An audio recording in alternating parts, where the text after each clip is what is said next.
एक ऐसे शहर में रहता है जहाँ पर अब कोई भी इंसान जिंदा नहीं बचा। उसे ये भी नहीं पता कि सब लोग कहाँ पर गए, लेकिन धीरे धीरे उसने इस अकेलेपन भरी जिंदगी को अपना लिया। हर रात वो बिना किसी वजह के शहर के कोने कोने में घूमता रहता। एक दिन उसका ध्यान पहाड़ के पीछे एक पुराने पेड़ की तरफ गया, जहाँ उसने एक लड़की को छुपकर कुछ करते हुए देखा। ये देखकर वो बहुत ही क्यूरियस हो गया और उसके पास जाकर पूछने लगा कि तुम यहाँ पर क्या कर रही हो। लेकिन उस लड़की ने कोई जवाब नहीं दिया, बल्कि उसने उसके मुंह पर इतनी तेज आवाज निकाली कि कार कुछ देर के लिए बहरा हो गया। उसके बाद उस लड़की ने अपने लाल रिबन जैसे धागों से सीधा कारू के दिल पर वार कर दिया और वहीं पर गिर गया। तभी कारू झटके से उठता है और सांस लेकर समझता है कि ये तो बस एक सपना था। लेकिन फिर भी उसके दिमाग में वही सवाल घूमता रहता है कि वो लड़की कौन थी, क्या उसकी पिछले जन्म की कोई अपनी थी। तभी उसके ख्यालों को डोरबेल की आवाज सुनाई देती है। दरवाजा खोलने पर उसके सामने उसकी पड़ोसन खड़ी होती है, जो कि उसके दोस्त कावरी की माँ है। वो कारू से कहती है कि कारू अब तक घर वापस नहीं आई और उसे ढूंढने में मदद मांगती है। कारू बिना सोचे समझे मदद करने के लिए तैयार हो जाता है, क्योंकि ये पहली बार नहीं था जब कावरी गायब हो गई। उसे हमेशा पता होता है कि वो कहाँ जाती है। हर बार जब वो देर से घर लौटती थी तो कारू उसके फोन का सिग्नल का पीछा करता और सीधा उसे ढूंढ लेता था। इस बार भी कारू फोन का सिग्नल का पीछा करते हुए पार्क के पास वाले जंगल में पहुंचता है। जैसे ही वो कावरी का नाम लेता है, आगे बढ़ता है, तभी एक अजीब सा जानवर झाड़ियों से उड़कर निकलता है। कारू उसे देखता है और समझ नहीं पाता है कि वो क्या है, इसलिए वो उसे इग्नोर करके सीधा आगे बढ़ता रहता है। थोड़ी देर बाद उसे कावरी मिलती है, जो कि एक लेक के बीच पेड़ के नीचे सोई होती है। कारू उसके पास जाकर उसे जगाने की कोशिश करता है, लेकिन वो बिल्कुल बेहोश पड़ी होती है, जैसे वो मर चुकी हो। तब कारू एक और तरीका अपनाता है। वो अपनी जेब से एक छोटा सिक्का निकालता है और उन्हें रगड़कर छिनकार की आवाज निकालता है।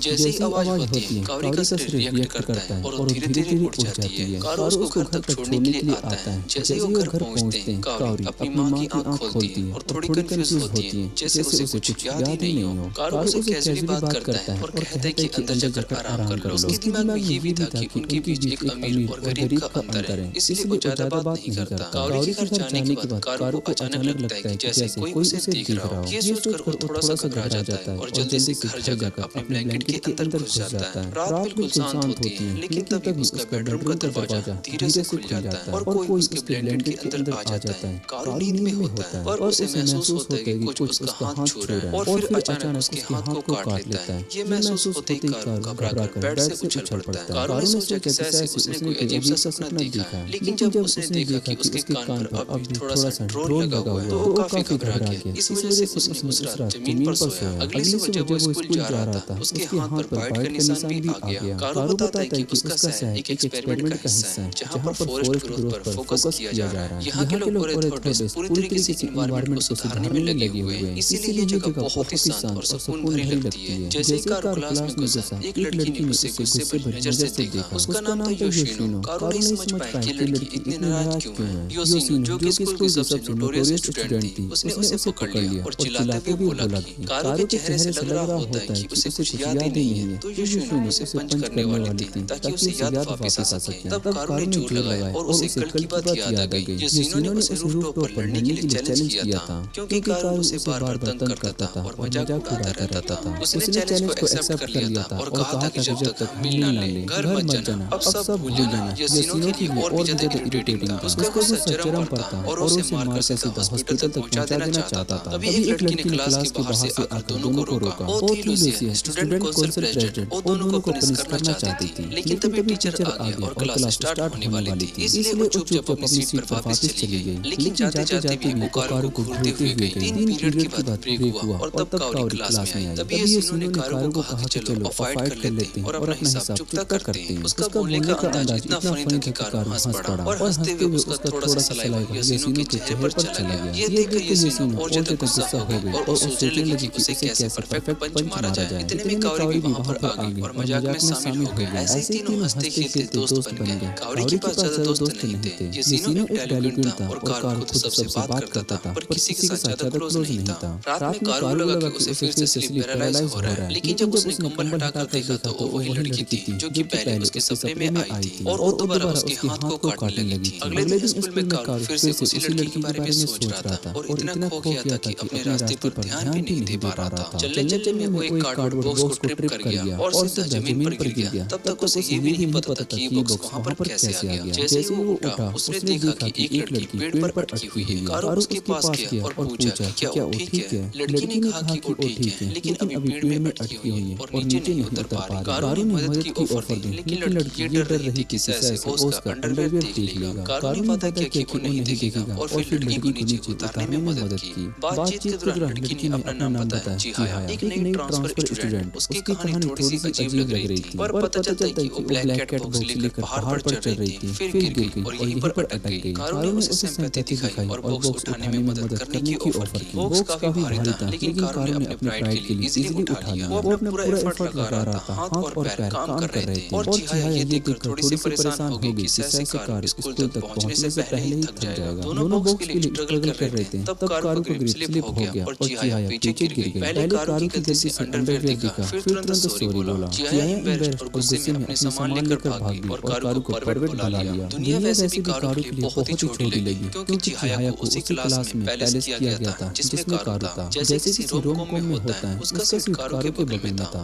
जैसे ही वो बैठी, कारू फिर से अंडरवियर इंसिडेंट का जिक्र कर गया, जिससे जिहाया इतने गुस्से में आ गई कि लिटरली डेस्क तोड़ देने का मन कर रहा था उसका। न सिर्फ कारू बल्कि यासीनो भी उसकी स्ट्रेंथ देखकर बहुत ही शॉक हो गया। कारू ने सिचुएशन को संभालने के लिए अपने इंट्रोडक्शन दिया और जिहाया धीरे-धीरे काम हो गई। उसने पहले दिन कारू का इंप्रेशन थोड़ा सा खराब बना लिया था। टीचर ने अनाउंस किया कि अगले महीने हार्वेस्ट फेस्टिवल होगा। कारू ने पेट पकड़ कर रेस्टोरेंट की तरफ दौड़ गया। जैसे ही वो काम खत्म करके बाहर आया, उसने देखा कि एक लड़की विसल बजाते हुए उसे रोकने की कोशिश कर रही है। लड़की विसल प्रॉपर्ली नहीं बजा रही थी। कारू ने हेल्प ऑफर की, लेकिन लड़की बाथरूम में भाग गई, विसल साफ किया और फिर से कारू को दोबारा से ब्लॉक किया, वार्निंग देने के लिए कि हाईवे में दौड़ना मना है। ये लड़की चिरू थी, डिसिप्लिनरी कमेटी मेंबर। दोनों एक दूसरे को पहले से जानते थे, क्योंकि कारू अक्सर स्कूल में ट्रबल क्रिएट करता था। थोड़ी बातचीत के बाद चिरू ने कारू को पनिश किया और कहा कि फ्राइडे में उसे उसके साथ लंच करना होगा। कारू ने एग्री किया और चिरू ने प्रॉमिस कर दिया। जैसे ही ये सब खत्म हुआ, अब जर्नलिज्म क्लब का एक मेंबर कारू को ढूंढने के लिए आ गया, क्योंकि वो एक रेकलेस रिपोर्टर था। कारू के सामने वो लड़की हमेशा मुश्किल सवाल उठाती रहती थी, जैसे कि क्या उसने स्कूल के बैकडोर से एंट्री ली थी। लेकिन कारू शांति से इसका जवाब देता था, ताकि वो सभी को ये दिखा सके कि वो बिल्कुल क्लीन है और कोई इन्फॉर्मेशन नहीं मिल रही है। लड़की वहां से चली गई, लेकिन गलती से एक पीस ऑफ पेपर गिर गया। कारू बहुत ही क्यूरियस हो गया और उस पेपर को देखने लगा। उसने समझा कि ये रिपोर्टर सच में काफी डेंजरस है। पेपर के अंदर बहुत सारी इंपॉर्टेंट नोट्स लिखी थी। कारू ने डिसाइड किया कि अब स्कूल के बाद अपने सीक्रेट्स को प्रोटेक्ट करने के लिए हमेशा सावधान रहना होगा। कारू को ग्रीन करने पे मीटिंग अटेंड करनी थी, इसलिए कारू ने जिहाया से पूछा कि क्या उसके सिटी एक्सप्लोर करना चाहेगी। उसने अपॉलॉजी के तौर पर ऑफर दी, अंडरवर्ल्ड स्टूडेंट के लिए सॉरी कहने के लिए। जिहाया ने ऑफर को अप्रिशिएट किया, लेकिन मना कर दिया और बताया कि उसे किसी से नहीं मिलना है। बाद में जिहाया एक मिस्टीरियस फिगर से मिली, जिसने कि इसे वार्न किया था कि अपने रिलेशनशिप के मामले में सावधान रहे और अपनी आइडेंटिटी ना करे। अगले कुछ दिनों में कारू हर दिन स्कूल थका हुआ आता था, क्योंकि वो मिस्टीरियस गर्ल हर रात उसके हाथों को वाइट करने आती थी। कारू की अजीब कहानी सुनने के बाद कारू ने सजेस्ट किया कि वो डॉन से मिलेगी, जो स्कूल में एक विच के नाम से फेमस था। रूमर्स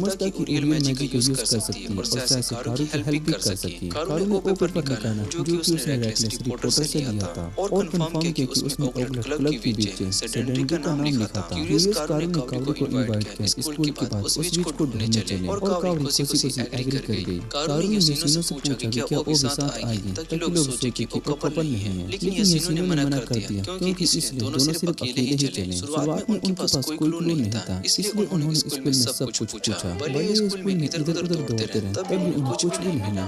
तभी एक इन्फॉर्मेशन ब्रोकर सुजुकी कारू के पास आया। उसने सुना था कि कारू विच ढूंढ रहा है, इसलिए वो एक नोटबुक लेकर आया जो कि ओक्टा क्लब के बारे में था। कारू ने ग्रेटफुली सुजुकी को हक किया और नोटबुक को गाइड के तौर पर यूज किया। नोटबुक की मदद से दोनों जंगल में एक घर मिला। घर के अंदर कारू ने एक रूम देखा जो कि काफी मॉडर्न लग रहा था। हर तरफ चेक करने के बाद उसने कंफर्म किया कि ये ओक्टा क्लब का बेस है। लीव करते वक्त कारू ने वहां पर एक नोट छोड़ दिया। उस रात वो मिस्टीरियस गर्ल फिर से वहां पर आई। कारू पैनिक में चक्कर लगाता हुआ इसके रास्ता ढूंढने लगता है, लेकिन ना तो फ्रंट डोर खुलता है और ना ही विंडो। कारू ने बेसबॉल उठाया और विंडो पर मारना शुरू किया, लेकिन एक पीरियड था जो कि विंडो को तोड़ने नहीं दे रहा था। तभी लड़की धीरे-धीरे उसके ब्लैंकेट के नीचे से बाहर आ गई।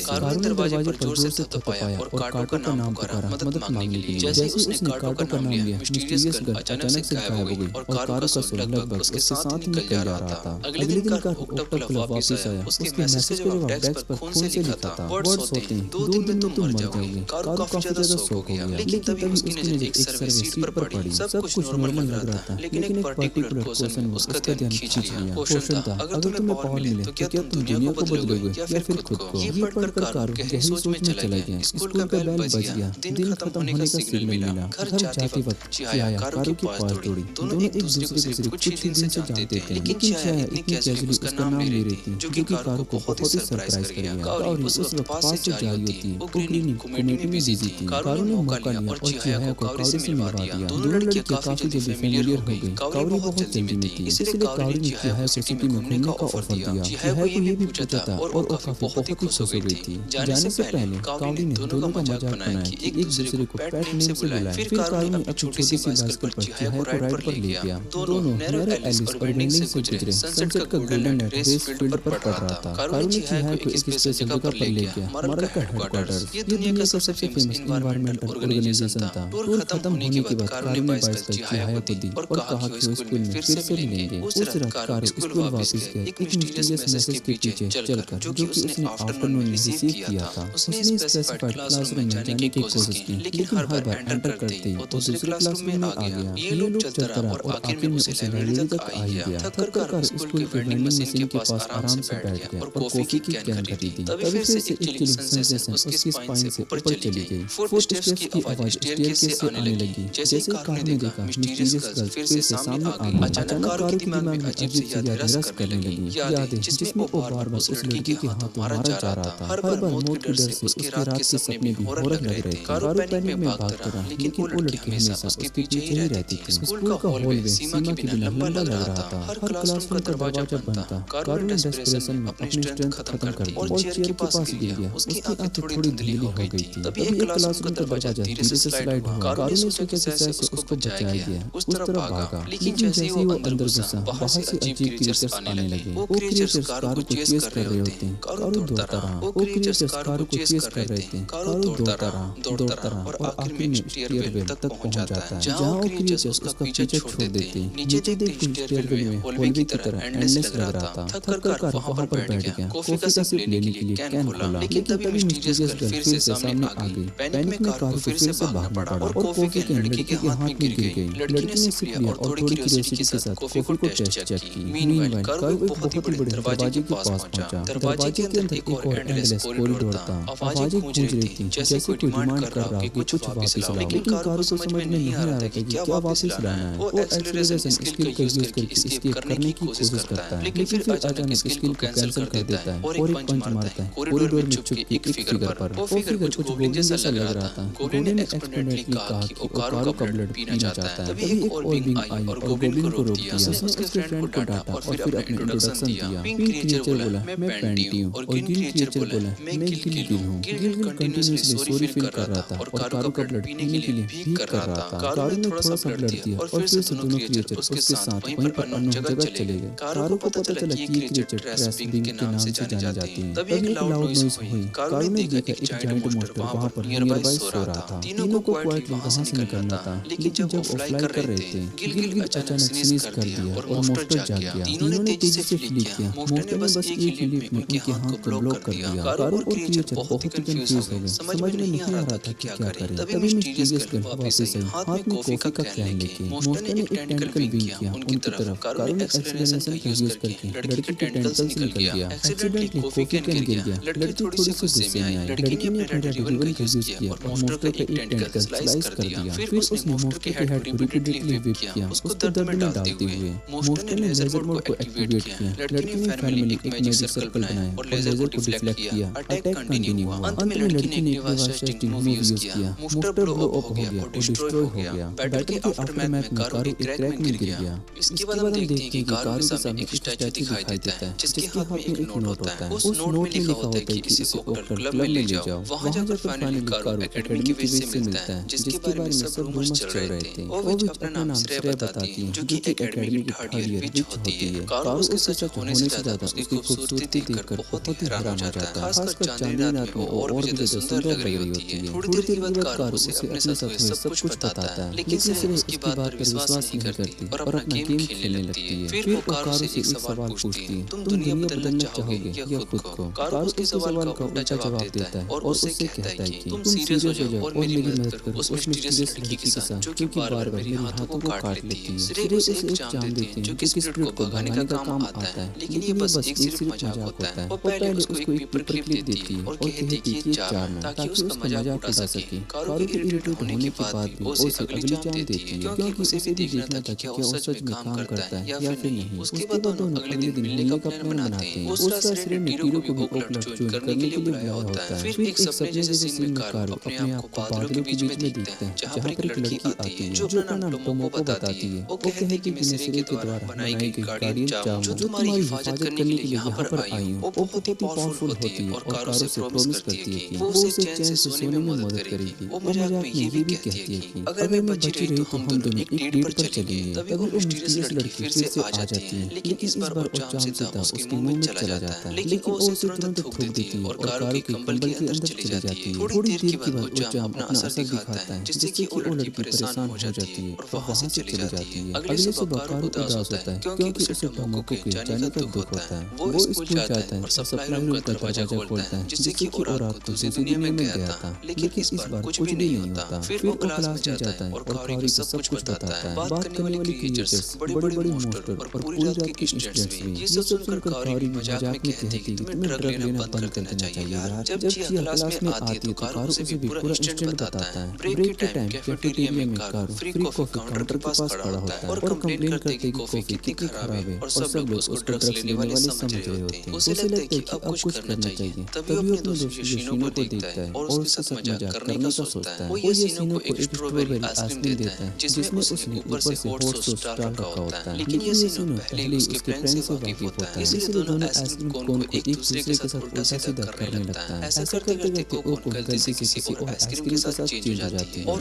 कोई और औरत नहीं बल्कि लूसिया ही होती है। लूसिया वो आइसक्रीम खा लेती है, लेकिन उसको कुछ भी नहीं होता। कारू को डरता है कि शायद थोड़ी देर बाद उसे कुछ इफेक्ट हो, इसलिए उसने पूरी आइसक्रीम कोन को खुद ही खा ली। ये देखकर एलिसिया बहुत ही गुस्सा हो गया, क्योंकि कारू ने उसकी स्पून खा लिया था, जिससे कि वो खा रही थी। उसके लिए ये एक इनडायरेक्ट किस हो जाता था, इसलिए उसने गुस्से में कारू को इतना जोर से मुक्का मारा कि वो उड़ता हुआ दूर जा गिरा। कारू डर से अपना चेहरा पकड़कर बाहर चला गया ताकि ठंडा हवा ले सके। वहाँ उसने देखा कि सीरू एक पेड़ के नीचे सो रही थी। कारू भी उसके पास बैठ गया और थोड़ी देर आराम करने लगा। जब क्लास शुरू होने वाली थी तभी अलार्म बजता है और दोनों जाग जाते हैं। सीरू को कारू वहाँ पर देखकर थोड़ा सा सरप्राइज हो जाता है और दोनों थोड़ी बातें करके अलविदा कह देते हैं। उस दिन दोपहर में कारू फिर से सीरू के पास आता है। सीरू बहुत ही हैरान होती है कि वो चाम सच में काम कर गया था, लेकिन फिर वो टोमो को सीधा डस्टबिन में फेंक देती है, जिसे देखकर कारू को बहुत ही बुरा लगता है। उसे लगता है कि सीरू को बिल्कुल भी फर्क नहीं पड़ता। वो उससे पूछते हैं कि तुम ओकल्ट या फिर सुपरनेचुरल चीजों पर विश्वास करती हो। सीरू कहती है कि नहीं, मुझे ऐसे लोगों से बहुत ही नफरत है जो कि सुपरनेचुरल चीजों पर भरोसा करते हैं। ये सुनकर कारू पूछते हैं कि फिर तुमने ओकल्ट क्लब बनाया ही क्यों? सीरू कहती है कि उसने क्लब नहीं बनाया बल्कि टेक ओवर किया था, क्योंकि ये क्लब बंद होने वाला था और उसे सिर्फ ये रूम चाहिए था। ये सुनकर कारू उसे एक गेम खेलने का आइडिया देता है। वो कहता है कि अगर मैं प्रूव कर दूं कि सुपरनेचुरल चीजें सच में होती है तो तुम्हें मेरी एक बात माननी होगी, लेकिन अगर मैं गलत हुआ तो मैं मान जाऊंगा कि मैं ड्रग्स ले रहा हूँ। सीरू पूछती है कि तुम्हारी रिक्वेस्ट क्या है? कारू मुस्कुराते हुए कहता है मुझे तुम्हारा चेस्ट टच करना है। ये सुनते ही सीरू पुलिस बुलाने लगती है और कारू मशीन बटन दबाकर उसे रोकने लगता है। आखिर में सीरू उसके गेम को मान जाती है। उस रात फिर से वो मिस्टीरियस लड़की कारू के कमरे में आ जाती है। इस बार वो रेडी होती है और कोई उसे रोक नहीं रहा होता। वो धीरे धीरे कारू के कंबल के अंदर घुसने लगती है, लेकिन तभी कारू जोर से फाट करता है, जिससे कि वो लड़की परेशान होकर वहाँ से भाग जाती है। अगले सुबह कारू कावड़ी को लेकर सीरू के पास आता है। वो सीरू से कहता है कि हमें सभी को प्रूव कर देना चाहिए कि सुपरनेचुरल चीजें सच में होती हैं। और कावड़ी सोचती है कि सीरू तो रिच और पावरफुल लगती है, अगर वो उसके करीब गई तो उसे भी फायदा हो सकता है। ये सोचकर कावड़ी मान जाती है और दोनों मिलकर ओकल्ट क्लब के लिए एक वेबसाइट बना लेते हैं। जैसे ही वेबसाइट कंप्लीट होती है तभी जिया वहाँ पर आ जाती है। पता चलता है कि उसका सीरू के साथ पहले से ही कोई रिश्ता था। उस रात कारू को एक अजीब सा सपना आता है, जिसमें उसे के बैलेंस के बारे में सपना देख रहा होता है, लेकिन जैसे ही वो हाथ बढ़ाता है उसका हाथ सपने में उस मिस्टीरियस लड़की पर पड़ता है। अब क्योंकि टोमो के चांस खत्म हो गए थे, वो लड़की आसानी से कारू के कमरे में आ जाती है। उसका ऐसी चीजें न देखकर वो थोड़ा सा शर्मा जाती है और फिर चुपचाप वहाँ से चली जाती है। अगली सुबह कारू ने सीरू से और टोमो को चांस मांगे, लेकिन सीरू ने बस डस्टबिन की तरफ इशारा करके कहा कि वहाँ से निकाल लो। बाहर निकलते ही कारू की मुलाकात एक जर्नलिस्ट लड़की जैसे होती है, जो इसलिए आई थी क्योंकि उसने सुना था कि कारू ने ओकल्ट क्लब को ज्वाइन कर लिया है और उसका सीरू के साथ कोई गेम चल रहा है। जे भी सुपरनेचुरल चीजों पर विश्वास करती है और उसका प्रूफ ढूंढना चाहती थी। जे ने कारू को चैलेंज कर दिया, देखते हैं कि कौन सबसे पहले सुपरनेचुरल का सबूत लाता है और ये कहकर वो वहाँ से चली गई। कारू ने फिर से सीरू को ओकट क्लब में बुलाया ताकि वो उसकी मदद कर सके। सीरू जल्दी वहाँ पर सभी लड़कियों के साथ घुल मिल गया, लेकिन सीरू को ये सब देखकर बहुत ही गुस्सा आ गया क्योंकि क्लब बहुत ही नॉइजी हो रहा था। तभी सीरू का कॉल बजता है और कॉल डिसिप्लिन कमेटी से आता है। कारू मजाक में उसके कान के पास जाकर कुछ बोलता है और सीरू वही बात फोन पर कह देती है, मैं कारू से प्यार करती हूँ और हमेशा उसके साथ रहूंगी। कारू अभी ये नहीं कह पा रहा था कि वो ये मजाक है, तब तक कॉल कट हो जाता है। दुर्भाग्य से कॉल करने वाली लड़की लूसिया होती है, जो कि तुरंत ओकट क्लब पहुंचकर कारू को एक मुक्का मार देती है। उसके बाद सीरू सभी को समझाती है कि ये सब सिर्फ एक मजाक था, लेकिन थोड़ा महंगा पड़ गया। फिर सीरू बताती है कि वो कारू की मदद करने के लिए आई है ताकि वो सुपरनेचुरल चीजों का प्रूफ दे सके। ये सुनकर लूसिया क्लब को ज्वाइन कर लेती है क्योंकि उसे सीरू को कारू जैसे परवर्ट से बचाना था। कारू सबको एक साथ बात करते हुए देखता है तो उसके मन में एक सोच आती है कि मैं भी किसी के जैसा बनना चाहता हूँ। वो पहले हमेशा अकेला रहता था, लेकिन अब उसे लगता है कि शायद ये लोग मिलकर उसकी पूरी लाइफ को बदल देंगे। इसी तरह से ओकट क्लब की असली एक्टिविटी स्टार्ट हो जाती है। बाहर वो मिस्टीरियस लड़की कारू को दूर से देखती रहती है और अपने दिल पर हाथ रखकर कुछ और महसूस करती है। अगले कुछ दिन बीत जाते हैं और कारू सुबह फ्रेश महसूस करता था क्योंकि अब उसके पास सीरू द्वारा दिए गए बहुत सारे डब्बों को जानते हैं और वो लड़की स्कूल में दिखाई देना बंद हो गई थी। इस दौरान कारू ने ट्रेनिंग कमेटी की तरफ हार्वेस्ट फेस्टिवल का अनाउंसमेंट किया। स्पीच देते वक्त वो थोड़ा सा अटकी, लेकिन फिर भी अपनी बात पर पूरी कर लेती है। मीटिंग के बाद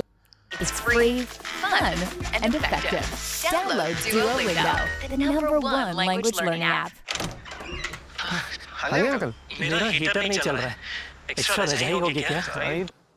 अपने दोस्त यासीनो को फेस्टिवल में आने के लिए कहा, लेकिन यासीनो ने साफ मना कर दिया था। उदास कारू ओकट क्लब के रूम में गया ताकि वह साइट चेक कर सके कि किसी ने कुछ पोस्ट किया है या फिर नहीं। वहाँ पर उसकी मुलाकात एक अजीब से आदमी से होती है जो उसे बाहर आने के लिए कहता है। थोड़ी देर के बाद से बाथरूम से आती है। वो थोड़ी सी थकी हुई लग रही होती है क्योंकि उसने कल एक बहुत ही जबरदस्त लड़ाई लड़ी थी। कारू उस आदमी के बारे में पहचानने ही वाला था कि तभी चिया वहाँ पर आ जाती है। सुबह जब उस आदमी ने श्रेय को देखा तो उसका बिहेवियर तुरंत बदल गया। वो तुरंत उसे उल्लंघन चला कर देते हैं जो कि वो भूल गई थी। कारू ने पोलाइटली अपना परिचय दिया और उस आदमी का नाम पूछा। उसने बताया कि उसका नाम कुया है और वो चिया का भाई है, लेकिन चिया ने उसे चुप रहने को कहा। श्रेय ने बोला कि उसे कुछ भी छुपाने की जरूरत नहीं है। कुया ने बताया कि कुछ खास वजह से वो चिया का ख्याल रखता है। दोनों भाई बहन का सरनेम एक ही था, इसलिए कारू को उन्हें कैजुअली बुलाना थोड़ा सा अजीब लगता था। श्रेय ने कहा कि सिंपल रखने के लिए चिया को बस नाम से बुला लो, लेकिन जैसे ही कारू ने उसका नाम लिया, कुया ने उसको घूर कर कहा कि उसे ऐसे मत बुलाना। तभी स्कूल की बेल बजी और सभी ने बात को वहाँ पर खत्म कर दी। जब सब क्लास से निकल रहे थे, कारू ने मजाक में चिया का नाम बार बार लेने लगा, जिससे कि उसका भाई और गुस्सा हो गया और वो बोला कि वो कभी भी कारू को पसंद नहीं करेगा। क्लास में लौटकर भी कारू उस अजीब भाई बहन के बारे में ही सोचे जा रहा था। तब चला कि टीपिंग में उसका ध्यान तोड़ दिया। सामने लूसिया स्टूडेंट काउंसिल प्रेसिडेंट अपना असाइनमेंट लिख रही होती है। कारू ने अपने दोस्त यासीनो से पूछा कि लूसिया हमेशा ग्लव्स क्यों पहनती है। यासीनो ने कहा कि शायद उसे गंदी चीजें छूना पसंद नहीं है, इसलिए कारू ने मना कर दिया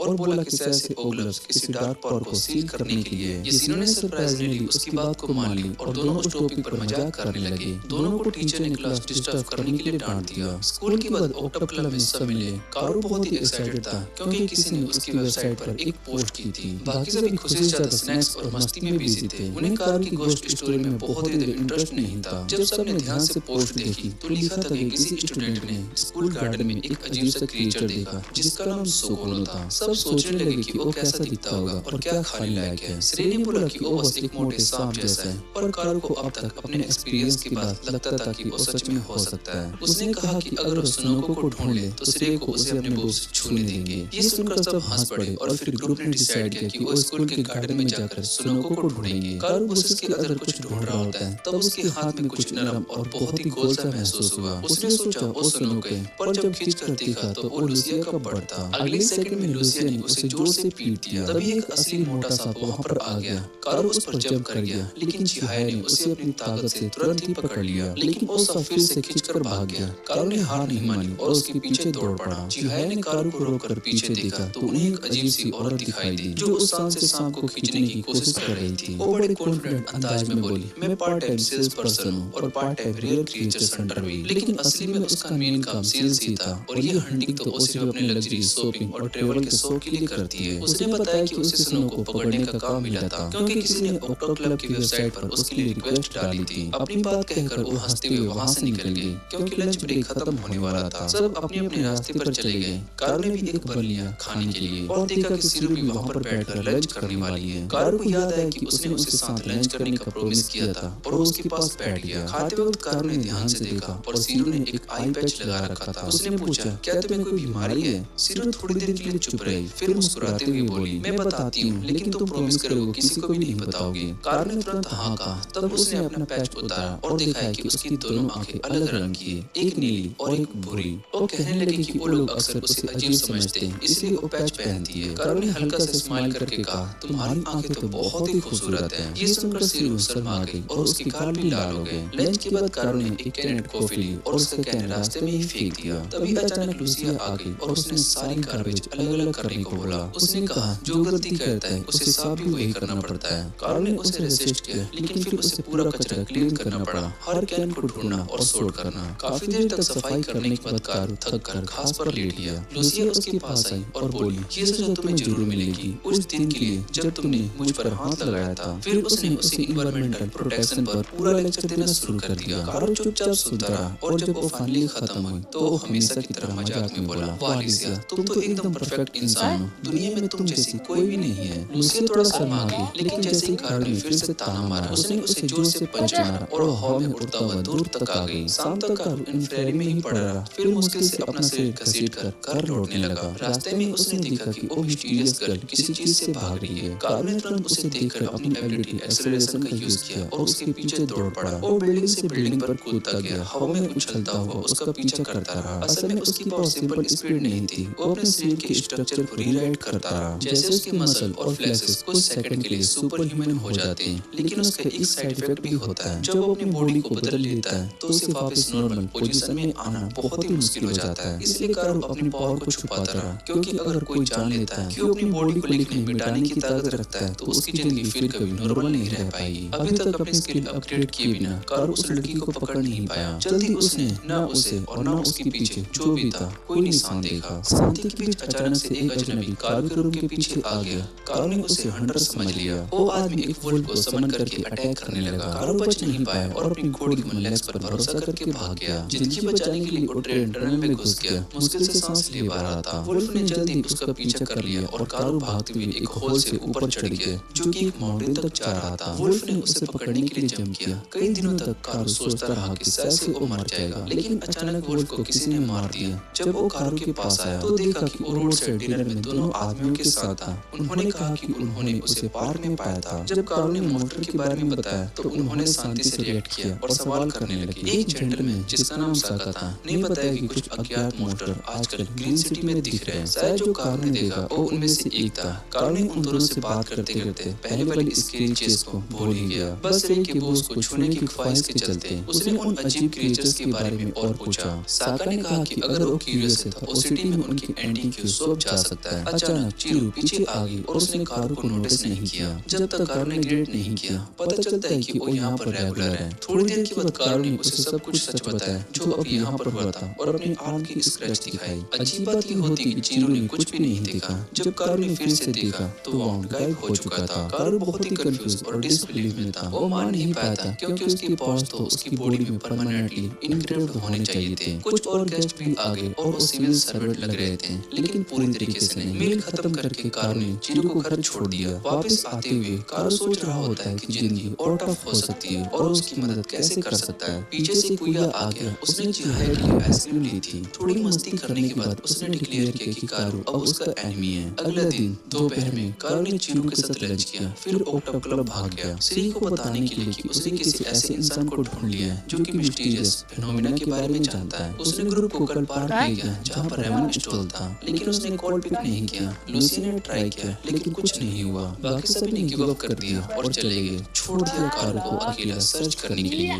वो ऑटोमनस डिस्ट्रिक्ट में एंटी क्यू शॉप ढूंढने गया। इधर उधर देखते देखते कारू एक रेड हेयर आदमी से टकरा गया। आदमी थोड़ा सा सरप्राइज लग रहा था कारू को देखकर। जब उसने कारू का नाम सुना तो उसने पूछा कि क्या वो सच में नॉर्मल इंसान की तरह जी रहा है। कारू का कंफ्यूज्ड एक्सप्रेशन देखकर आदमी ने उसे वार्न किया कि सर कोइंसिडेंटली कुछ शैडी लोग इस एरिया में दिख रहे हैं, उसने बच के रहना उनसे। फिर अलग होने के बाद कारू एक एली में चला गया और वैसे ही ग्रुप दिखा जिसके बारे में रेड हेड आदमी ने बताया था। रेड हेड आदमी ने कहा कि उन्होंने कारू की यूनिफॉर्म से पहले ही नोटिस कर लिया था कि वो यसीनो के स्कूल का स्टूडेंट है। जब कारू ने अपने बेस्ट फ्रेंड का नाम लिया तो वो लोग थोड़ा सा केयरफुल हो गए क्योंकि कारू ने यसीनो का नाम डायरेक्टली लिया। जाहिर है इस ऑटोनोमस डिस्ट्रिक्ट में यसीनो एक लेजेंड था जो अकेले 100 लोगों को हराता था, टोटल बैडस की तरह। उन्होंने यसीनो को कॉल करके कंफर्म किया कि कारू सच में क्या उसका फ्रेंड है या फिर नहीं। कॉल के बाद उसका एटीट्यूड कंप्लीटली चेंज हो गया और कारू के साथ रिस्पेक्ट से पेश आया। उनकी हेल्प से कारू फाइनली एनटीक्यू शॉप तक पहुंच गया। वहां उसका साका से रीयूनियन हुआ और चिरू भी वहां पर थी। कारू बैठ गया और उसने पूछा क्यों उसने फोन नहीं उठाया। पता चला कि चिरू ने फोन को बंद किया था बैटरी बचाने के लिए। साका ने नोटिस किया कि दोनों एक दूसरे से बहुत ही क्लोज है, जैसे फ्रेंड्स, अपर क्लास और अंडर क्लास स्टूडेंट्स नहीं। कारू ने बताया कि वो पहली बार चिरू से कैसे मिली। चिरू डिसिप्लिन कमेटी में जा रही थी और रास्ता भूल गई थी। कारू ने उसकी मदद की और रास्ता दिखाया। उसकी मस्ती भरी नेचर की वजह से वो दोनों जल्दी फ्रेंड्स बन गए। फिर वो लोग फिर से मेन टॉपिक पर आ गए। कारू को क्रीचर के बारे में और जानना था जो कि अक्सा और रेमन वाले ने देखे थे। कारू को क्रीचर के बारे में और जानना था जो कि साका और रेमन वाले ने देखे थे। साका ने उसे कुछ फोटोज दिखाए जो कि उसने लिए थे लेकिन वो ब्लरी थे और उन क्रीचर जैसे नहीं थे जो कि कारू ने पहले देखे थे। फिर भी चाहे डिसअपॉइंटमेंट था, कुछ तो मिल गया। शाम में दोनों ने गुड बाय कहा और घर चले गए। कारू को कुछ फोटोज रखने को मिले और साका ने बिजनेस स्टार्ट किया ताकि वो कभी भी विजिट कर सके। वापस आते हुए दोनों बातें करते रहे। चिरू बहुत ही खुश थी कि कारू में मोटिवेशन आ गया कुछ परस्यू करने का, चाहे ये सब सीन के लूसियन बैलेंस के लिए ही क्यों ना हो। एटलीस्ट कारू में पहले से बहुत ही चेंजेस आ गया था। घर जाने से पहले चिरू बेकरी में रुक कर लेफ्ट ओवर ब्रेड कप्स मांग लिए। ये उसका अगले दिन का खाना था। कुछ स्टेप आगे और थ्रिफ्ट स्टोर में चली गई। अगले दिन कारू ने एक फोटो श्री को दिखाया लेकिन फिर भी वो कन्विंस नहीं हुई अपनी वॉलेट मैच पॉज करने के लिए और कारू की बात सुनने के लिए। इधर उधर के दिनों में चिरू ने एक सीडी निकाली जो कि उसने कल खरीदी थी। उसे एक गाना सुनना था लेकिन उसके पास म्यूजिक प्लेयर नहीं था,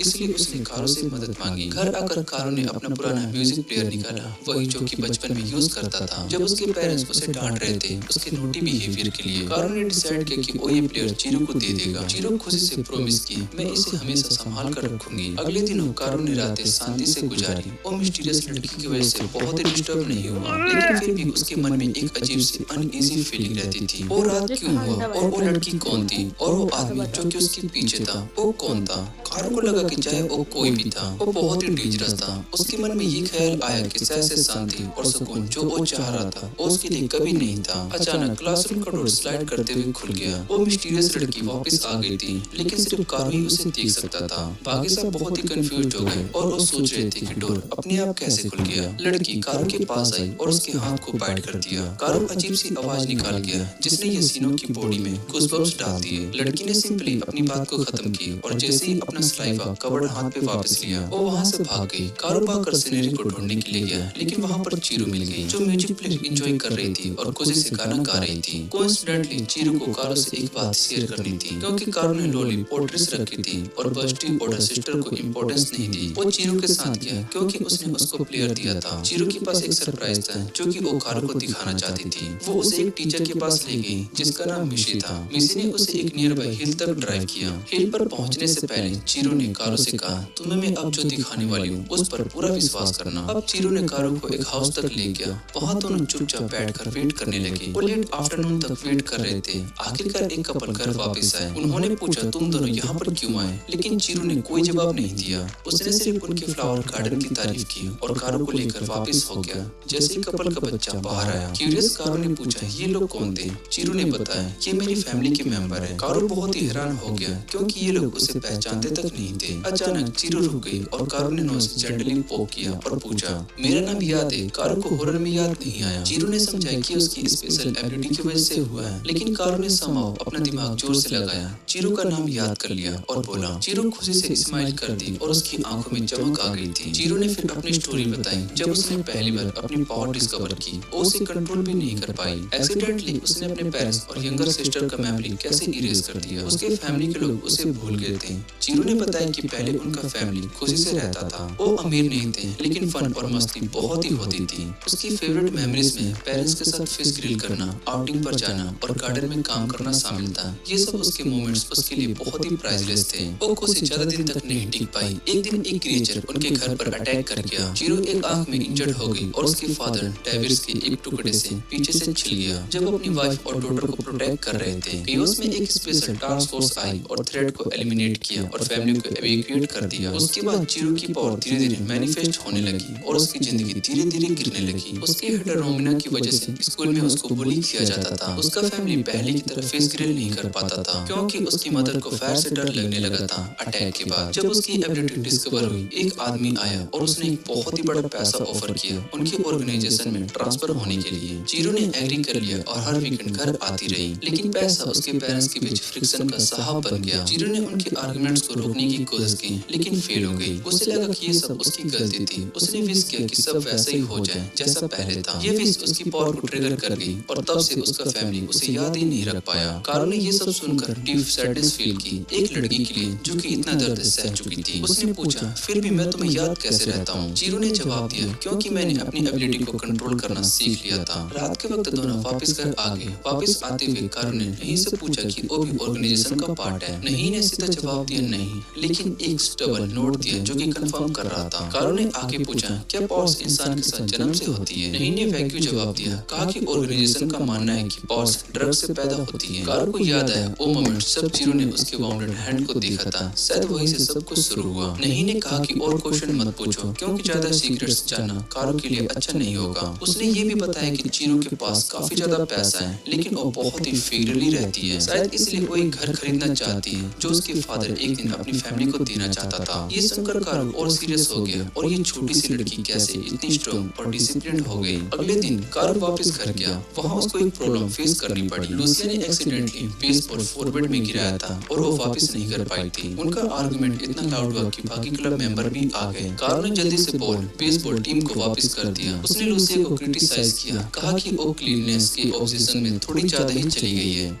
बस बॉल फेंकना ही उसे गंदा नहीं बनाता। लूसिया तुरंत बोली कि मैंने कुछ भी गलत नहीं किया और मुझे डांटना नहीं चाहिए। उसने क्लियर किया कि प्रॉब्लम बॉल नहीं है जिसे कि वो टच नहीं करना चाहती। प्रॉब्लम तो फ्लावर्स थे। फिर उसने सिहाका को धक्का दे दिया और भाग गई। हारू ने उसका पीछा किया और सामने देखा कि लूसिया का चेहरा आंसू से भरा हुआ था। खुद भी वो ऐसे नहीं बनना चाहती थी। उस गर्मी के दिनों में एक लड़की थी जिसमें एक अजीब सी शक्ति जागी। जो भी वो चाहती वो ऐस में बदल देती, यानी कि राख बन जाता। वापस प्रेजेंट में आते रिक्वेस्ट बॉक्स की वजह से सीरू ने क्लब सेटअप किया था और एक नया मिस्ट्री मिला। कार्ल ने ग्रुप के सामने एक लेटर पढ़ा और ये एक ऑर्फनेज से सही हियाका के बारे में था। अशी के आने के बाद बहुत ही अजीब घटनाएं घटने लगी। खिड़कियां अपने आप टूट गई, पेट्स मर गए और फिर टीचर और बच्चे और फाइनली ऑर्फनेज बंद हो गया। लेटर में आगे लिखा होता है कि 7 साल पहले एक लड़का उसी ऑर्फनेज से एलिमेंट्री स्कूल नल 7 में ट्रांसफर हुआ। वही स्कूल जहाँ पर लेटर का ऑथर था। कुछ दिनों के बाद लड़के ने राइट को अशी के बारे में बताया और ज्यादा दिन नहीं गुजरे सीरियस इलनेस से मर गया।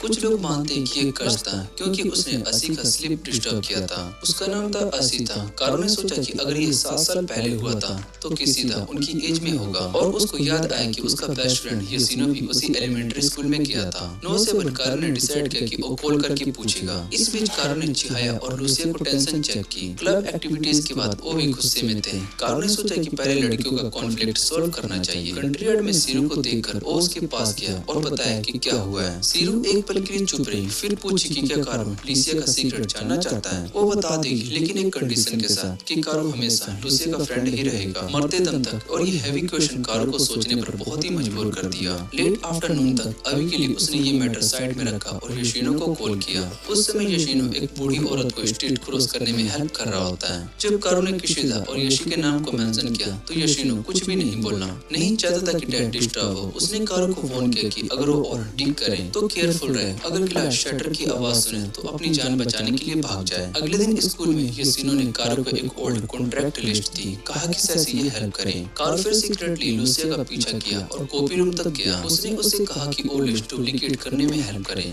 लूसिया ने जल्दी से काम किया और पेपर स्लिप कर दिया, फिर वहाँ से चुप गया। लेकिन लूसिया ने पीछा किया क्योंकि कार्ल ने एक पेपर वापस नहीं किया था। अजीब बात यह थी कि कार्ल को याद भी नहीं था कि उसने वो पेपर प्रिंट किया था। पेपर पर एक एक लाइन लिखी थी, मुझे मत जगाओ। जैसे ही कारो ने ये लाइन पढ़ी, एक शेल्ड विंडो अचानक से क्रैक हुई और टूटकर गिर गई। लूसिया को लगा कि कारो फिर से अपनी यूजुअल ट्रिक को कर रहा है ताकि मिसअंडरस्टैंडिंग ना हो। कारो ने उसे पूरी स्टोरी सही के बारे में बता दी। ये सुनकर लूसिया ने शायद से बिलीव कर लिया कि क्रैक हुआ गिलास सच में सही का काम हो सकता है। लेकिन कारो को ये कभी नहीं लगा कि सही इविल है। उसका मानना था कि सही के अंदर कोई गहरा दुख छुपा है और वो ये प्रूव करना चाहता था कि वो मैलिक्योस है। कारो ने लूसिया से कहा कि वो लड़की का नाम साफ करने में हेल्प करे। उन्होंने हाथ मिलाया। ये देखकर लूसिया बहुत ही हैरान रह गई। इतनी लंबी टाइम के बाद उसने किसी के साथ हाथ नहीं मिलाया था। घर जाते वक्त बारिश शुरू हो गई। लूसिया ने अम्ब्रेला खोला और तभी एक जोर का एक्सप्लोजन हुआ। स्ट्रीट लाइट फट गई और नीचे खड़ा था शाहीन। उसे देखकर लूसिया के अंदर एक पुरानी पेनफुल मेमोरीज आ गई, जिससे कि वो चिल्लाई और अपने चेहरे को पकड़ लिया। इसी बीच कारो को ऐशी के पुराने विक्टिम्स होने पर डांट रहे थे, क्योंकि उसने ऐशी के बारे में पूछा था।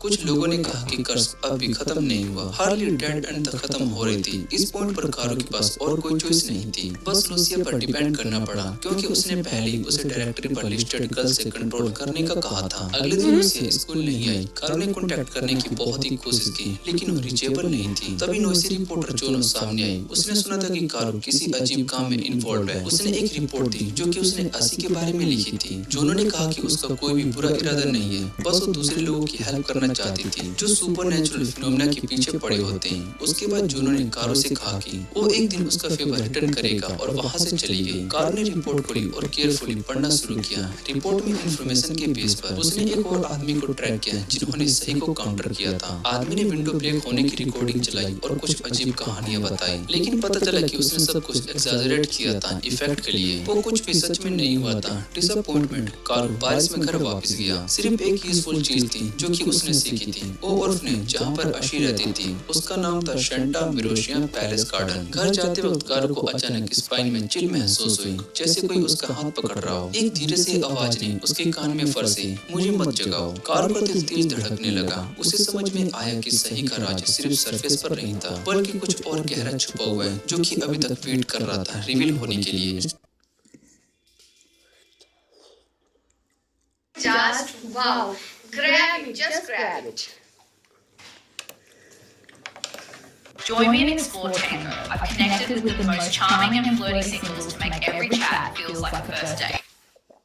कारो ने जल्दी से पीछा खींच लिया और क्लोजली देखा। वो लूसिया थी। वो फेंट हो गई थी। वही वर्ड्स रिपीट करने के बाद जब उसने कॉन्शियसनेस रीगेन किया, वो कारो के घर पर थी। कारो ने एक्सप्लेन किया कि उसने उसका कपड़ा उतारा था ताकि वो कोल्ड ना हो जाए उसको। लूसिया ने थैंक्स कहा, फिर एक पोर्ट्रेट प्लांट के पास गई। उसने एक पत्ता तोड़ा और जैसे ही तोड़ा वो तुरंत ही ऐश में बदल गया। लूसिया ने बताया कि उनके कर्ज का पावर था। कारो पैनिक में आ गया, सोचने लगा कि शायद से उसकी इन्वेस्टिगेशन ही ये कर्ज ट्रिगर किया। उसको याद आया जो सीरू ने कहा था कि बचपन में लूसिया एक एक्सीडेंट में फंसी थी और उसके बाद जो भी उसके आसपास था, एनिमल्स, प्लांट्स और सब कुछ विदर हो जाते थे। ये इंटरनली नहीं था, लेकिन लूसिया हमेशा अपने आप को ब्लेम करती थी और तब से उसे लगता था कि उसके हाथ बहुत ही गंदे। वो किसी भी लिविंग चीज को टच करने से पहले डर गई थी। सिर्फ एक चीज जो उसे हेल्प करती थी वो थी ग्लव्स। उसका मानना था कि जब तक वो ग्लव्स पहनती है कोई भी हार्म नहीं होगा। लेकिन रियलिटी चेंज नहीं हुई। वो सच में अपने आप को डर्टी समझती थी। कारो ने उसे कंफर्ट करने की कोशिश की, लेकिन स्ट्रगल के बीच में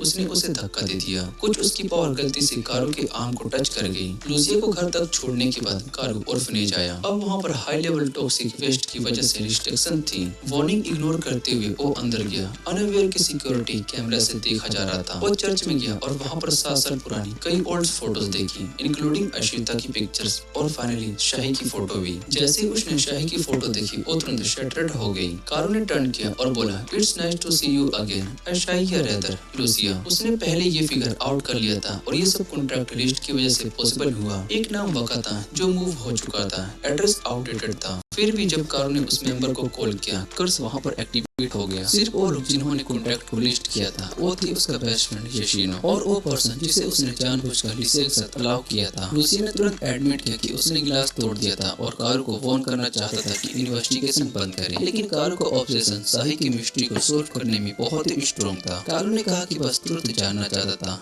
लूसिया ने अपनी पावर रिवील की। उसके हाथ एक टॉक्सिन इमिट कर सकते थे जो कि गिलास को तोड़ सकता था और बिना टच किए भी लोगों को मार सकता था। उसने सबको और आगे डिग करने से रोकने की कोशिश की ताकि उसका शेमफुल पास्ट एक्सपोज ना हो। पूरा सराउंडिंग एरिया टॉक्सिन से कवर हो गया जैसे ही लूसिया बोलती गई, कारू धीरे धीरे कोलैप्स होने लगा। कारू को लूसिया की पावर लगने से पॉइजन हो गया था। लूसिया घबरा जाती है और बार बार सॉरी बोलती है, लेकिन कारू उससे कहता है कि सॉरी उसे कहना चाहिए। अगर वो थोड़ा और स्ट्रॉन्ग होता तो लूसिया को इतना दर्द सहना ना पड़ता। फिर कारू अपनी पावर का यूज करके अपनी बॉडी के सेल्स को रीराइट करता है, जिससे उसके शरीर लूसिया के पॉइजन के अगेंस्ट इम्यून हो जाती है। कुछ ही देर में वो पूरी तरीके से रिकवर कर लेता है और ये देखकर लूसिया बिल्कुल हैरान रह जाती है। कारू कुछ एक्सप्लेन नहीं करता, बस उसका हाथ पकड़कर कहता है, अब मैं तुम्हारा दोस्त हूँ, इसलिए तुम्हें उदास होने या भागने की कोई जरूरत नहीं है, वरना तुम हमेशा अकेले ही रह जाओगी। और वैसे भी तुम्हारे पास अभी ऑक्टस क्लब की सभी लोग हैं। उसके ये सब सीधा लूसिया के दिल को छू जाते हैं और वो रो पड़ती है और कारू को जोर से गले लगा लेती है। सालों से जो दुख उसने अंदर दबा के रखा था वो अब आंसुओं के साथ बाहर आ जाते हैं। तभी बाहर से ऑर्फनेज सूट पहने कुछ लोग अंदर दौड़कर आते हैं। लूसिया तुरंत कहती है कि कारू चिंता ना करे, ये लोग उसकी टीम के हैं। उनके लीडर के रूप में मिस निशी सामने आती है। सीन चेंज होता है और हम देखते हैं कि मिस निशी कारू को हॉस्पिटल लेकर जा रही होती है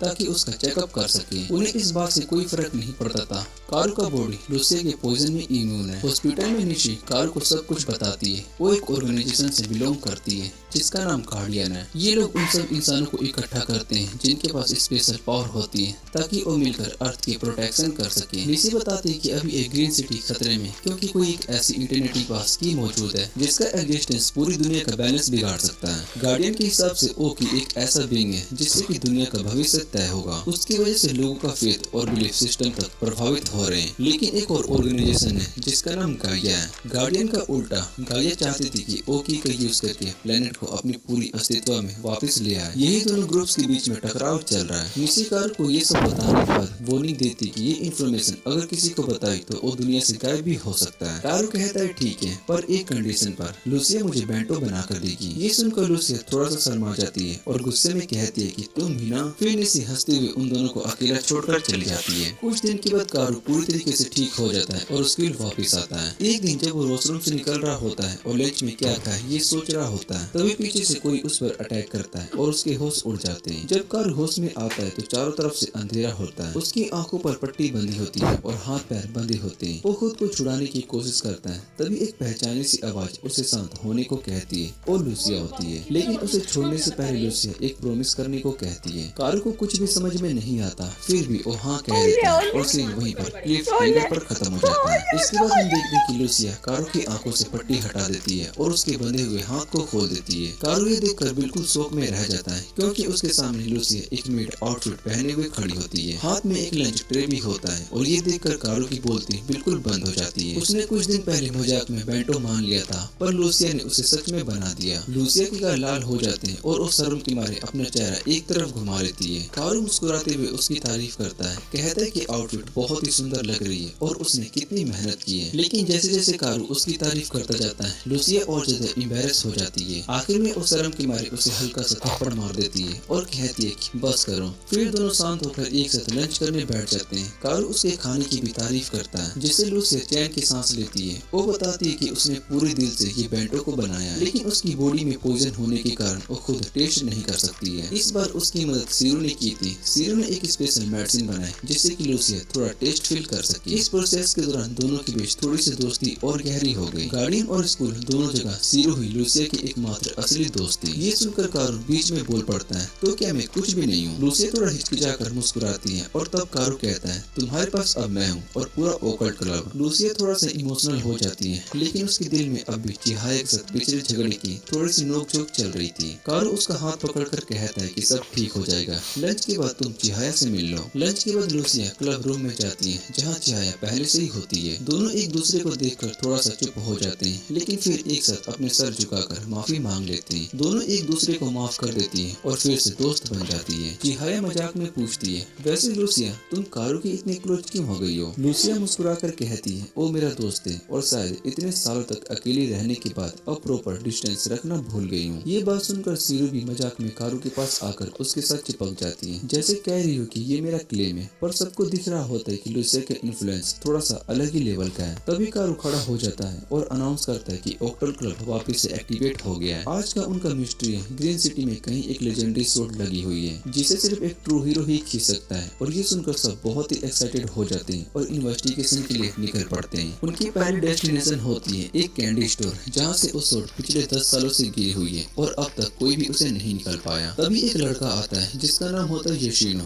वो प्राउडली कहता है कि उसने 10 साल तक सिर्फ उस सोर्ड को खींचने के लिए ही ट्रेनिंग की है, लेकिन उसकी सारी मेहनत बेकार हो जाती है जब सिया अपनी ब्रूट स्ट्रेंथ का यूज करके सिर्फ कुछ सेकंड में ही उस सोर्ड को खींच लेती है। और सबसे शॉकिंग बात, वो सोर्ड तुरंत ही टूट जाती है। सब बहुत ही हैरान हो जाते हैं और कारू मजाक में कहता है मिस्ट्री सॉल्व। अब उनका नेक्स्ट टारगेट है एक पुरानी छोड़ी हुई हवेली जहाँ से अजीब आवाजें आती है। ओकल्ट क्लब अपना अगला मिशन शुरू करता है, ध्यान से घर के अंदर कदम रखते हुए। ओकल्ट क्लब के मेंबर एक साथ जो कि एक पुरानी हवेली में कुछ अजीब ढूंढने के लिए आए होते हैं। सब कुछ नॉर्मल लग रहा होता है, तभी चिहाया अचानक से गिर जाती है। कारू तुरंत उसकी मदद करने के लिए दौड़ता है, लेकिन गिरते हुए वो एक छुपा हुआ बॉक्स खोल देता है जिसमें कुछ शर्मनाक बुक्स रखी होती है। और ये देखकर चिहाया जोर से चिल्लाती है और गुस्से में कारू के चेहरे पर मुक्का मार देती है। कारू पीछे गिरता है और एक बॉक्स में जा गिरता है जिसमें कि एक टॉय एनिमल रखा होता है जो कि म्यूजिक बजाने लगता है। तब सबको समझ में आता है कि जो अजीब आवाजें हवेली से आ रही थी वो इसी टॉय से बज रही थी। और इस तरह से उनका मिस्ट्री नंबर 2 सॉल्व हो जाता है। अगला केस था एक बुगी मून के चिल्लाने का जो कि स्कूल की रात में टाइम में सुनाई देता है। स्कूल के 12 बजे सभी क्लब मेंबर्स चुपके से स्कूल के अंदर घुस जाते हैं ताकि वो आवाज का राज जान सके। वहाँ पर उनकी मुलाकात होती है जाने ऑल से, जो एक टेबल्ड जर्नलिस्ट लड़की होती है। लेकिन सभी को शौक तब लगता है जब वो आवाज का असली सोर्स मिलता है। वो कोई मोस्टर नहीं बल्कि कारू का दोस्त होता है जो कि रोज रात में क्लासरूम में ट्रेनिंग करता था। और इसी तरह से थर्ड मिस्ट्री भी सॉल्व हो जाता है। कुछ दिन बाद कारू को जंगल में कुछ नए क्लूज मिलते हैं। बाहर से देखने में सब पिकनिक जैसा लग रहा होता है। कुया प्रॉमिस करता है कि वो सबके लिए खाना बनाएगा, बस कारू के लिए नहीं। सीरो थोड़ा सा डाउट करती है लेकिन फिर भी कारू पर भरोसा करती है। कारू सबसे पूछते है कि कौन साथ चलेगा, लेकिन सब चुप रहते हैं, सिर्फ चिरो हाँ करती है। लूसिया कहती है कि चिरो को सिर्फ कारू को ही खुश करने के लिए नहीं जाना चाहिए, पर चिरो कहती है कि वो अपने मन से जा रही है। तब कारू डिसाइड करता है कि वो इस वीकेंड पूरा क्लब साथ में जंगल जाएगा। सैटरडे को कारू मीटिंग पॉइंट पर पहुंचता है लेकिन वो थोड़ा लेट होता है। बाकी सब पहले से बहुत ही एक्साइटेड खड़े होते हैं, खासकर कावरी जो कि अपना गार्ड डॉग लेकर आई होती है। लेकिन सभी को हैरानी तब होती है जब वो डॉग असल में हीट डॉग जैसे क्रिएचर निकलता है। वो वही अजीब प्राणी था जो कि पहले भी दिख चुका था। कावरी ने उसका नाम मौत रखा था। सब मजाक में कहते हैं कि वो सच में एक डॉग ही लगता है। अपनी स्ट्रेंथ दिखाने के लिए मौत गोल गोल घूमता है और कारू को हवा में उड़ा देता है। सब हंस पड़ते हैं और फिर ग्रुप जंगल के अंदर चला जाता है। थोड़ी देर में मौत एक नदी को ढूंढ लेता है। कारू मैप देखकर कहता है कि अगर वो रिवर के फ्लो के साथ नीचे जाए तो वो अपने डेस्टिनेशन तक पहुंच सकते हैं। कावरी पानी पीने को सोचती है लेकिन सब मना कर देते हैं, बिना उबाले मत पीना। और चिरो पानी पी लेती है और कहती है कि पानी बहुत ही साफ है। जैसे जैसे वो जंगल के और अंदर बढ़ते रहते हैं, हवा एक अजीब सी गंध बाहर आ जाती है और सांस लेना बहुत ही मुश्किल हो जाता है। तब चिरो दूर कुछ देखती है और एक दूसरा वाला क्रिएचर जो कि उसे देखकर भाग पड़ती है और उसके पीछे लूसिया भी दौड़ती है। मौत भी अपनी स्मेल को फॉलो करते हुए उनके पीछे आ जाता है। कुछ दूर जाने पर सब लोग एक टॉक्सिक डंप एरिया को देखकर बहुत ही शौक में आ जाते हैं जहाँ से अजीब केमिकल गैस निकल रही होती है। लूसिया और चिरो तुरंत सभी को वार्न करते हैं कि आगे मत जाओ, ये सब्सटेंस बहुत ही ज्यादा डेंजरस लग रहा है और शायद से पोल्यूशन का मेन सोर्स भी यही हो। चिरो अपनी पकड़ी हुई 2-हेडेड रैट निकालती है जो कि अभी भी जिंदा होती है, लेकिन जैसे ही उसका कॉन्टेक्ट उस केमिकल से होता है वो तुरंत ही मर जाती है। ये देखकर सब समझ जाते हैं कि जंगल में मिल रहे अजीब प्राणी असल में म्यूटेशन है। ये सब इसी टॉक्सिक पोल्यूशन के कारण हो रहे हैं। कारू वहाँ पर खड़ा सोच रहा होता है कि क्या उसे ये सब अपनी इन्वेस्टिगेशन में रिपोर्ट करना चाहिए या फिर नहीं। उन्होंने उस 2 सिर वाली चिहाया को दफन किया और वापस लौटने लगे। रास्ते में कारू की नजर एक अजीब से लेकिन पहचाने जाने वाली पेड़ पर पड़ती है। तभी अचानक वो रहस्यमय लड़की फिर से सामने आ जाती है। कारू तुरंत उसके पीछे दौड़ता है और इस बार उसे पकड़ ही लेता है। इस लड़की के हाथ में इस बार एक लकड़ी का सांप होता है। जैसे कारू उसके पास पहुंचता है उसके दिमाग में अचानक अजीब सी पुरानी यादें फ्लैश होने लगती है, जैसे कोई लड़की उसे गले लगा रही हो और कोई सफेद बाल वाली लड़की उसे मार रही हो। सब कुछ इतना असली लगता है कि कारू का सांस लेना इतना तेज हो जाता है कि वो घबरा जाता है। तभी क्लब की लड़कियां वहाँ पर पहुँचती है लेकिन तब तक वो राज वाली लड़की गायब हो चुकी होती है। कारू कुछ भी नहीं बताता और सब लोग रात में वापस चले जाते हैं। उस रात कारू नींद नहीं ले पाता और ऑक्टो क्लब रूम में वापस चला जाता है। वहाँ सीरो भी होती है और वो भी नहीं सो पा रही होती है। कारू वहाँ पर अपनी रिपोर्ट लिखने के लिए आया था, लेकिन लिखने के बाद उसने डिसाइड किया कि वो इसे पब्लिश नहीं करेगा। दोनों बैठकर बात करते हैं कि कैसे इंसानों ने पृथ्वी को नुकसान पहुंचाया है है। जीरो कहती है कि अगर ऐसे ही चलता रहा तो एक दिन धरती इतनी खराब हो जाएगी कि वापस से नॉर्मल होना बहुत ही